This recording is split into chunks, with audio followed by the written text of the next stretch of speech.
This is Saurabh, and you're listening to my favorite talk show, The Weekly Show with Aditya.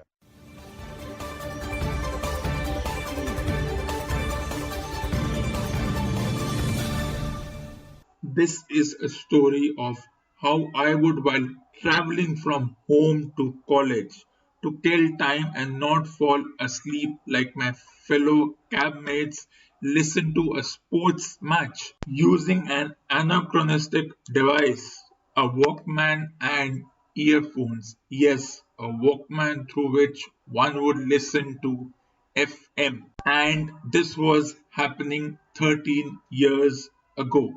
Now, the sports websites and other forms of digital media through which we get live scores were still rudimentary. To know the status of a sports match in contemporary times, all we have to do is log on to a website or go through any of the various digital media sites and we get the latest scores.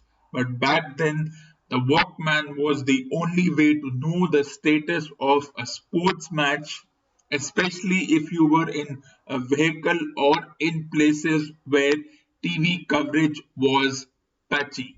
The commentary, the excitement of the sports commentators involved, the way they would describe the match, all we had was the audio. So we had to visualize the match as to what was the situation of the match. And it was all dependent on how these cricket commentators would make the match exciting. Then it made me wonder who all are involved in the successful conduct of a sports match, what all teams and collaboration is needed. How does the match become so interesting that there are so many teams behind the scenes which make that one match very interesting so that we are glued on to our TV sets or are watching through audio formats. Who are these different teams? Let's take a look at them one by one.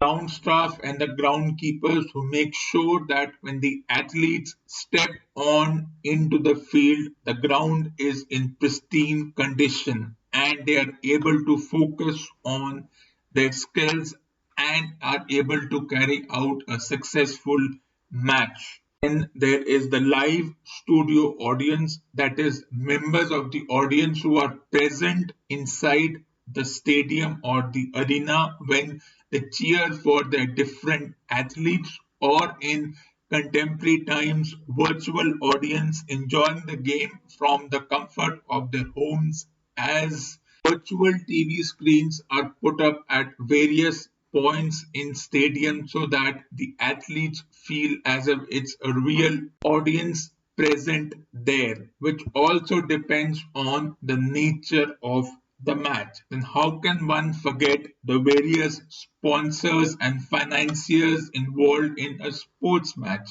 Because without such groups, the sponsors, the individuals financing the match, the groups financing the match would not be successful. All the expenditures done, the investments made, the jerseys of various teams is all because of the involvement of the sponsors and the financiers, but not the athletes who call upon the sponsors and the financiers to help them organize the sports event. It's the governing bodies. So what all includes the governing bodies? It's the NFL, UEFA, the International Olympic Association, NBA, and others. Then there are two other very important groups involved. It's the athletes, of course, who make that match very exciting. They make sure that through their skills, they're able to involve the audience and make sure that the effort made by the governing bodies, the sponsors, the ground staff is not left in the lurch and they're able to carry out each and every part of the match and make it exciting. Then there is also the team management, which includes the coaching and the mentoring staff who make sure that when the athletes come out onto the field, they are in pristine condition, they are fit, they have been well trained, all the planning has been done pre-match, and when they come out into the field, they perform up to their very best. But I think I may have missed or skipped an important stakeholders because this group connects the audience to the match. These people are actively involved in the match. They make sure that they connect the audience to the match. The life of a sports commentator is exciting. They are the center of attention as they minutely analyze a sports match, things which even the athletes miss. They are the nearest anyone can get to the action of a sports match, and they also get the privilege to interview the athletes pre and post match. As I said, that there are sports commentators, but who all can become a sports commentator? If one analyzes carefully and looks at the names who are the sports commentators, they are mostly retired sports athletes, because retired sports athletes either become coaches or managers for active involvement, and the rest, the option is taking up sports commentary as it keeps them near the action, albeit it being a passive involvement, though their commentating skills are raw, unrefined, and subjective. People listen to them and their perspective is after by broadcasters. The established names include Ravi Shastri, Navjot Sidhu, Tony Greig, Jeffrey Boycott, and many others. But there are also other groups who can take up the job of a sports commentator, and these are usually sports journalists, individuals who have never played a match. Despite their lack of match experience, they are important because they are trained to be neutral and balance both sides of the expert's view. They combine their verbal and non-verbal skills to call the match. This community has the gift of the gab. They also play the role of moderators while discussing post match analysis. A few popular names would include Michael Cole from WWE, Joe Rogan from UFC and MMA, Harsha Bogle, Jatin Sapru, and many others. Being a sports commentator was on top of my bucket list, but this is a closed universe, already crowded with retired sports athletes and sports journalists. The broadcasters already have a staunch and loyal panel, and now they have stopped recruiting any fresh faces. So, with the door firmly locked, I decided to walk those hallowed halls of being a sports commentator on my own. I made my commentary debut during the 20 over domestic tournament using the tools of vocal variety, audience engagement, and as I went live for the first time and got into the skin of the commentator, I thoroughly enjoyed the experience. The vision to become a sports commentator was now a reality, and I will keep this trend going. There was an upward tick with every match, and I felt that now I owned the stage as far as commentary was concerned.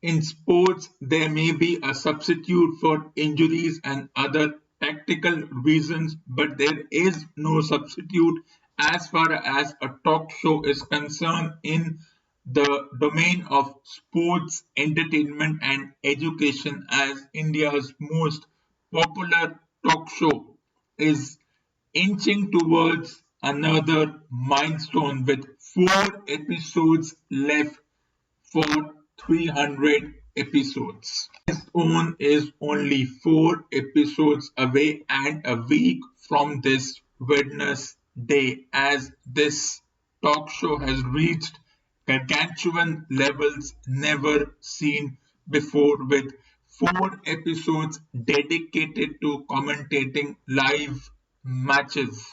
The year 2020 comes to an end, and all that is floating around in people's mind is negativity. This talk show with over 300 episodes has kept it close to sanity. It is only the beginning of a journey of one of the top talk show episodes, and there is still a long way to go as many more milestones are to be achieved.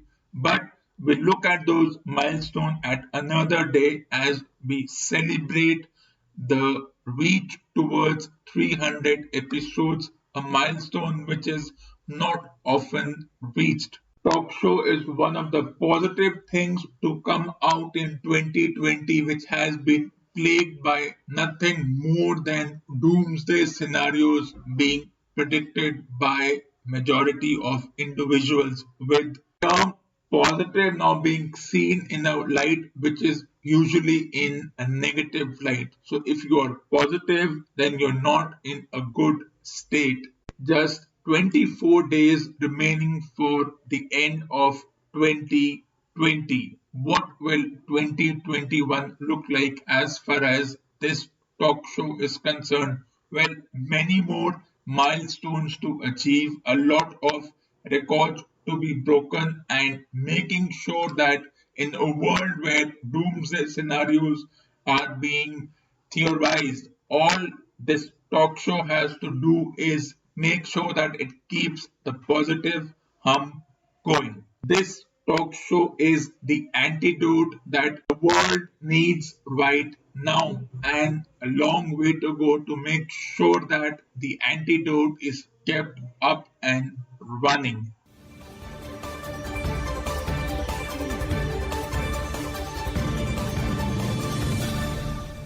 The cup of life, this is the one. Now it is the time. Don't ever stop. Push it along. Gotta be strong. Push it along right to the top.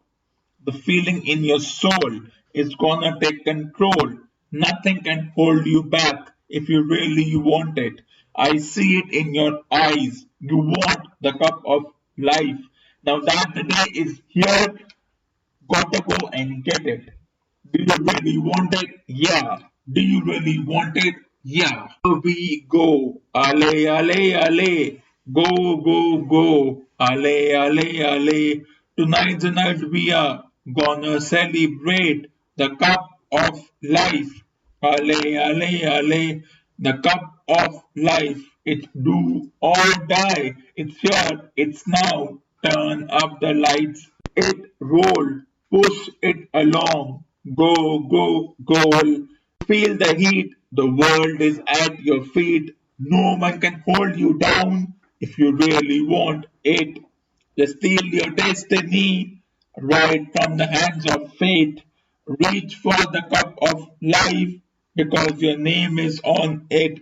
Do you really want it? Yeah. Do you really want it? Yeah. Here we go. Ale, ale, ale.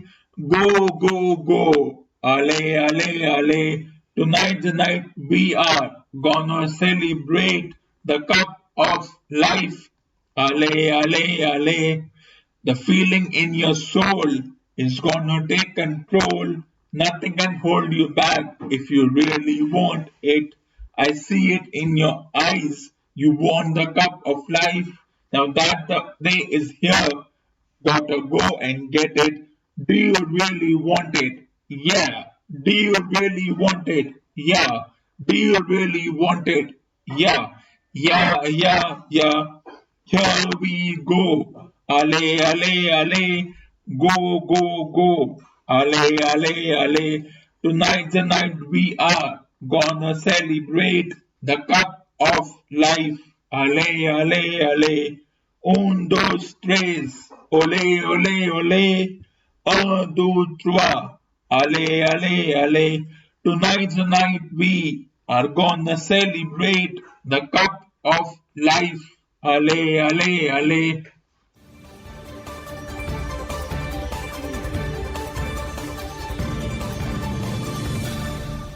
Miss Carnaby said with a faint smile, and yet I have been found out, Monsieur Poirot. Only by me.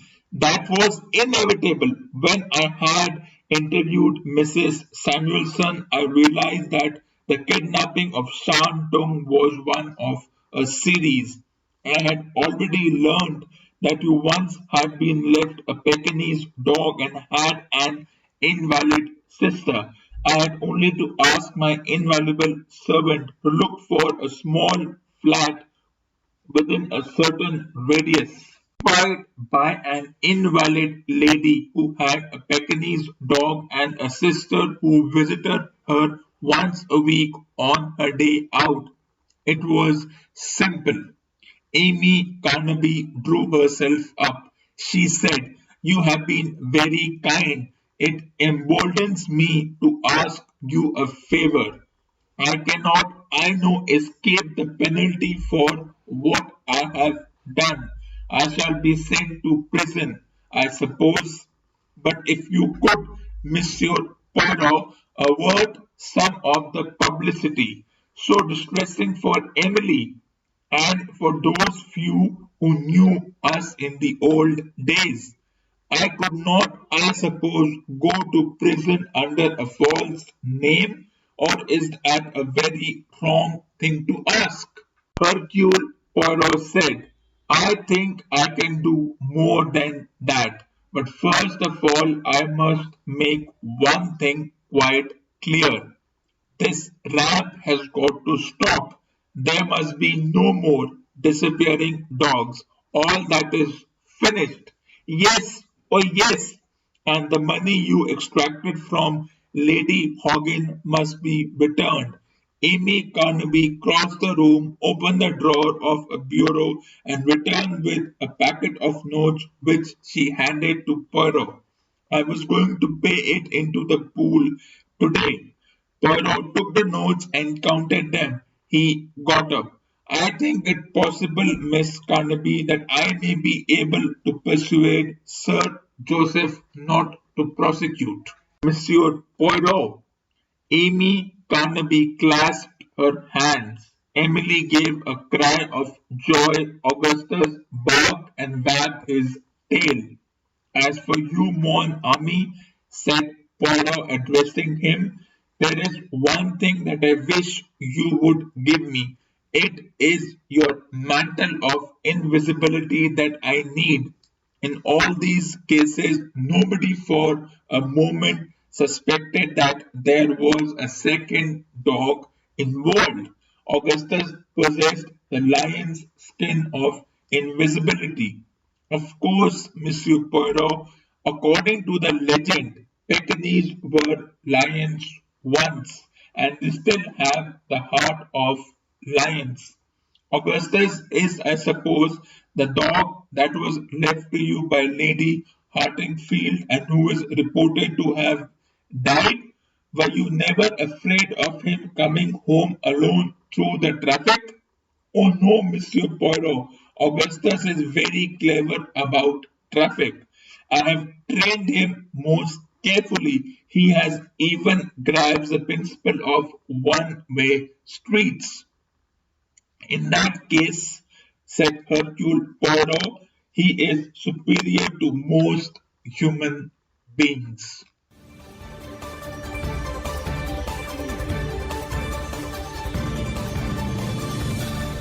I had more or less steeled myself to something along these lines, so except for quivering like a stricken blancmange and letting my lower jaw fall perhaps 6 inches, I betrayed no sign of discomposure, in which respect I differed radically from Spood, who reeled for the second time and uttered a cry like that of a cinnamon bear that has stubbed its toe on a passing rock. You are joking. Pop Bassett shook his head regretfully. His face was haggard. I wish I were Roderick. I'm not surprised that you were upset. I feel the same myself. I am distraught. I can see no light on the horizon. When she told me, it was as if I had been struck by a thunderbolt. Spood was staring at me aghast. Even now it seemed he was unable to take in the full horror of the situation. There was incredulity in his one good eye. But she can't marry that. She seems dissolved too, but he's worse than that fish-faced blighter. I agree with you. Far worse. No comparison. I'll go and talk to her, said Spood, and left us before I could express my resentment at being called that. It was perhaps fortunate that only half a minute later Stiffy and Stinker entered. For if I had been left alone with Pop Bassett, I would have been hard to put it to hit on a topic of conversation calculated to interest, elevate, and amuse. Tinker's nose, as was only to be expected, had swollen a good deal since last heard from. He seemed in excellent spirits, and Stiffy couldn't have been merrier and brighter. Both were obviously thinking in terms of the happy ending, and my heart bled freely for the unfortunate slobs. I had observed Pop Bassett closely while Spood was telling him about Stinker's left hook, and what I had read on his countenance had not been encouraging. Patrons of livings with vicarages to bestow always hold rather rigid views as regards the qualification they demand from the curates they are thinking of promoting to fields of higher activity. Pop Bassett had been a fight promoter on the lookout for talent, and Stinker, a promising novice, anxious to be put on his next program for a six-round preliminary bout. He would have no doubt have gazed on him with a kindly eye. As it was, the eye he was now directed at him was as cold and bleak as if an old crony had been standing before him in the dock, charged with having moved pigs without a permit or failed to abate a smoky chimney. I could see trouble looming, and I wouldn't have risked a bet on the happy E even at the most liberal odds.